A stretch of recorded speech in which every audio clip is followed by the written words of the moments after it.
కరీంనగర్లో బీజేపీ రాష్ట్ర అధ్యక్షుడు బండి సంజయ్ ముస్లింల మనోభావాలు దెబ్బతినే విధంగా చేసిన అనుచిత వ్యాఖ్యలకు నిరసనగా భువనగిరి ముస్లిం సంఘాల తరపున పట్టణ పోలీస్ స్టేషన్లో కేసు బుక్ చేయాలని కంప్లైంట్ ఇచ్చారు. ఈ కార్యక్రమంలో ముస్లిం నాయకులు పాల్గొన్నారు. పట్టణ పోలీస్ స్టేషన్లో బీజేపీ ఎంపీ రాష్ట్ర అధ్యక్షుడు బండి సంజయ్ మీద కంప్లైంట్ ఇవ్వడం జరిగింది. గత 3 రోజుల క్రితం కరీంనగర్లో జరిగిన హిందూ ఏకతా యాత్రలో ముస్లిం మైనారిటీల మీద అనుచిత వ్యాఖ్యలు చేసి ముస్లింల యొక్క మనోభావాలను దెబ్బతీసే విధంగా వ్యవహరించిన బండి సంజయ్ గారు వెంటనే ముస్లిం సమాజానికి క్షమాపణ చెప్పాలని ఈరోజు ముస్లిం సంఘాల జాక్ తరపున అన్ని పార్టీల తరపున ఈరోజు మేము భువనగిరి పట్టణ పోలీస్ స్టేషన్లో కంప్లైంట్ ఇవ్వడం జరిగింది.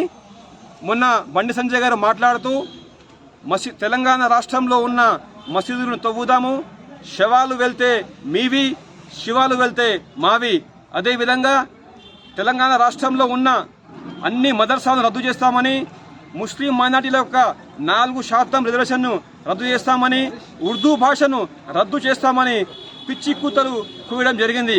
దానికి ఈ తెలంగాణ రాష్ట్రంలో ఉన్న ముస్లిం సంఘాలు మరియు ముస్లింలు అంతా ఏకమై ఈరోజు దీనికి విరుద్ధంగా మేము పోరాటం చేస్తాము. రాబోయే రోజులలో బండి సంజయ్ గారు మీకు దమ్ము ధైర్యం ఉంటే కేంద్రంలో మీ యొక్క పార్టీ అధికారంలో ఉంది. గత 8 సంవత్సరాల కాలంలో మీరు తెలంగాణ రాష్ట్రానికి ఎన్ని నిధులు తీసుకొచ్చారో చెప్పాలి. అదేవిధంగా మీ బీజేపీ నాయకులు ఏ ప్రసంగంలో కానీ హిందూ ముస్లిం, మందిర్ మస్జిద్, ఇండియా పాకిస్తాన్ అనే పదాలు వాడకుండా విద్యా, వైద్యం, అభివృద్ధి, ఉపాధి కల్పన, ఈ దేశ యొక్క నిరుద్యోగుల యొక్క జీవనం గురించి ఆలోచించాలి. అదేవిధంగా మీరు ఈరోజు కేవలం ఓటు బ్యాంకు కోసం మత విద్వేషాలు రెచ్చగొట్టే విధంగా మాట్లాడుతూ తెలంగాణ రాష్ట్రంలో ఎంతో ప్రశాంతంగా ఉన్న వాతావరణాన్ని చెడగొట్టాలని చూస్తున్నారు. కానీ ఇది రాబోయే రోజులలో మీకు చెంప చెల్లుమనే విధంగా ఈ రాష్ట్ర ప్రజలు మీ యొక్క పార్టీకి ఓటు బ్యాంకు కాకుండా మిమ్మల్ని విద్వేషిస్తారని కోరుకుంటున్నాను. అదేవిధంగా ఈరోజు తెలంగాణ రాష్ట్రంలో మీ యొక్క పార్టీ ఎన్ని విధాలుగా అభివృద్ధి చేస్తున్నారో, ఏ విధంగా తెలంగాణ రాష్ట్రానికి నిధులు తెస్తున్నారో, ఏ విధంగా తెలంగాణ రాష్ట్రంలో అభివృద్ధి పదానికి తోడ్పడుతున్నారో మేము మిమ్మల్ని ప్రశ్నిస్తున్నాము. అదేవిధంగా మీరు కేంద్ర ప్రభుత్వంలో ఉంటూ ఈరోజు పెట్రోల్ కానీ, గ్యాస్ కానీ, డీజిల్ కానీ, వంట నూనె కానీ, నిత్యావసర సరుకుల యొక్క ధరలు ఏ విధంగా పెంచుతున్నారో ఒక్కసారి గ్రహించాలి. మీకు చిత్తశుద్ధి ఉంటే వీటి మీద మీరు మాట్లాడండి. అంతేగాని ఒక సమాజం యొక్క మనోభావాలను దెబ్బతీసే విధంగా మీరు కేవలం ఓటు బ్యాంకు గురించి ముస్లిం సమాజం యొక్క మనోభావాలు దెబ్బతినే విధంగా మాట్లాడితే కరీంనగర్లో జరిగిన ర్యాలీలో ముస్లిం సంఘాల గురించి అనుచిత వ్యాఖ్యలు చేసి ముస్లింల మసీద్ల గురించి అయినా కానీ, ముస్లింల రిజర్వేషన్ గురించి, ఉర్దూ భాష గురించి, ఇంకోటి ముస్లిం మనోభావాలు కించపరిచే విధంగా మాట్లాడినందుకు ఈరోజు యాదాద్రి భువనగిరి జిల్లా భువనగిరి పట్టణంలో కాంగ్రెస్ పార్టీ మరియు అన్ని సంఘాల ముస్లిం సంఘాల ద్వారా జాక్ ద్వారా ఈరోజు పట్టణ సిఐ గారికి కంప్లైంట్ ఇవ్వడం జరిగింది. ఈ కంప్లైంట్ సుమోటోగా రాష్ట్ర ప్రభుత్వం సుమోటోగా తీసుకొని ఇట్లా బండి సంజయ్ని అరెస్ట్ చేయవచ్చు. కానీ ఇంతవరకు గంగా జమున తహజీబ్ అనే కేసీఆర్ ఇంతవరకు సుమోటోగా కేసు బుక్ చేయకుండా ఢిల్లీ చుట్టూ వేరే రాష్ట్రాల చుట్టూ తిరుక్కుంటూ ఇటేమో బండి సంజయ్ ఏం మాట్లాడుతుండు, ఏం చేస్తుండు, ఏమవుతుంది అనేది ఆలోచించకుండా గంగా జమున తహజీబ్ అనే మన కేసీఆర్ ఇంతవరకు స్పందించకపోవడం చాలా సిగ్గుచేటు. అదేవిధంగా ఈరోజు బీ టీం అయిన ఎంఐఎం కూడా ఇంతవరకు స్పందించకుండా ముస్లిం సంఘాలకు మనోభావాలు దెబ్బతీస్తున్నారు వీళ్ళందరూ కలిసి. దీనివల్ల ముస్లిం మనోభావాలు దెబ్బతినాయి. ఆ విధంగా ప్రవర్తించే వాళ్లకు కఠినమైన చర్యలు తీసుకోవాలి.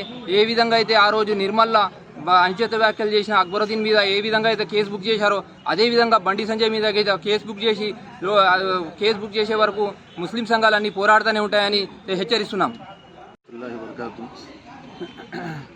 अभी जो हालात हमारे तेलंगाना के अंदर जो पैदा यानी कि जो बोल रहे हैं, जो पैदा कर रहे हैं, जो हमारे बंडी संजय साहब जो बीजेपी के जो एमपी साहब हैं, उनका स्पीच सुनने के बाद मालूम हुआ और देखे भी हम کہ بنڈی سنجے صاحب جو مساجد مدارس کو جو گرانے کی منہدم کرنے کی جو بات کر رہے ہیں یہ بات بالکل غلط بات ہے. آپ اگر اپنی پارٹی کا اگر یعنی کہ پارٹی کے تعلق سے اگر آپ یعنی کہ اس کے تعلق سے آپ محنت کرنا چاہ رہے ہیں تو آپ جو سو ایسا کام کر کے بتائیے کہ ہمارے ملک کے اندر مہنگائی آسمانوں کو چھو رہی ہے. پیٹرول لے لیجئے آپ, اس کی قیمت آسمانوں کو چھو رہی ہے, یعنی کہ بہت زیادہ ریٹ ہو گیا پیٹرول ڈیزل کھانے کی چیزیں, اور یہاں تک کہ بچوں کو نوکریاں نہیں ہیں. اس چیز پہ آپ محنت کریے. آپ اگر کام کر رہے ہیں تو آپ کا کام بولنا کہ آپ کام کر رہے ہیں. اگر آپ اچھا کام کریں تو آپ کو ڈالنے والے لوگ آپ کو ووٹ ڈالتے, بالکل ڈالتے. لیکن آپ جو سو یہاں پر جو تلنگانہ کے اندر جو گنگا جمنا جو تہذیب ہے, یہاں پر جو مسلمان بھائی اور غیر مسلم بھائی جو آپس میں جو مل جل کے محبت سے رہتے ہیں, اس محبت کے اندر آپ درار ڈال رہے ہیں. ان کے اندر جو سو آپ یعنی کہ ان دونوں کے اندر دوریاں ڈال رہے ہیں. یہ کام غلط ہے. اگر آپ اپنی سیاست چلانا چاہ رہے ہیں تو آپ کام کریے, اپنا کام کریے. کیسا کام کرتے ہیں آپ کام کرنا ہے تو اپنا کام یعنی کہ جو پورے قوم کو فائدہ پہنچائیے. آپ یعنی کہ مسلمان کو بھی, ہندو کو بھی, عیسائی سکھ ہر ایک کو آپ فائدہ پہنچائیے. آپ کسی کو نقصان کر کے کسی کی عبادت کو توڑنے کی, کسی کی مسجد کو توڑنے کی, کسی کے مدرسے کو ختم کرنے کی یہ بات آپ کر کے سیاست کرنا چاہ رہے ہیں تو آپ کی سیاست نہیں چل سکتی. یہ آپ کے لیے اور آپ کی پارٹی کے لیے نقصان ہے. یہاں پر ایک گنگا جمنا تہذیب ہے, اس تہذیب کے متعلق یہاں پہ الحمدللہ تلنگانہ کے اندر ہماری جو تلنگانہ جو حکومت ہے ماشاءاللہ اچھا کام کر رہی ہے. آپ جو اپنا کام کر کے بتائیے. کام کرنے والوں کو آپ ڈسٹرب مت کیجیے اور یہ آپس میں جھگڑے فساد مت کیجیے. دوسرے جو اسٹیٹوں کے اندر ہم دیکھ رہے ہیں وہاں پر کیا ہے, یہی ہندو مسلم کے جھگڑے پیدا کر کے وہاں کا سکون غارت کر دیے, وہاں پر لوگ دنگے فسادوں میں مبتلا ہو گئے. تو میری گزارش ہے کہ ایسے لوگوں کے اوپر حکومت ایکشن لے. ہماری تلنگانہ حکومت سے ہم KCR صاحب سے ہم گزارش کرتے ہیں کہ ایسے لوگوں کے اوپر ایکشن لے. ہم یہاں پر بنگیر PS کے اندر ان کے متعلق ہم ایک پٹیشن بھی دیے ہیں اور ان کے اوپر FIR بھی ہم یہاں پہ درخواست دی ہیں. ایسے لوگوں کے اوپر ایسے لوگوں کے ڈیسیژن لیں اور ایسے لوگوں کو سلاخوں کے پیچھے ڈالیں اور ایسا بولنے والے کوئی دوسرا یہاں پر ہمت نہ کر سکے. یہاں کی جو تہذیب ہے, یہاں پہ جو تمدن ہے, یہاں پہ جو محبت ہے وہ محبت ہماری برقرار رہے. اس کے لیے ہم حکومت سے درخواست کرتے ہیں.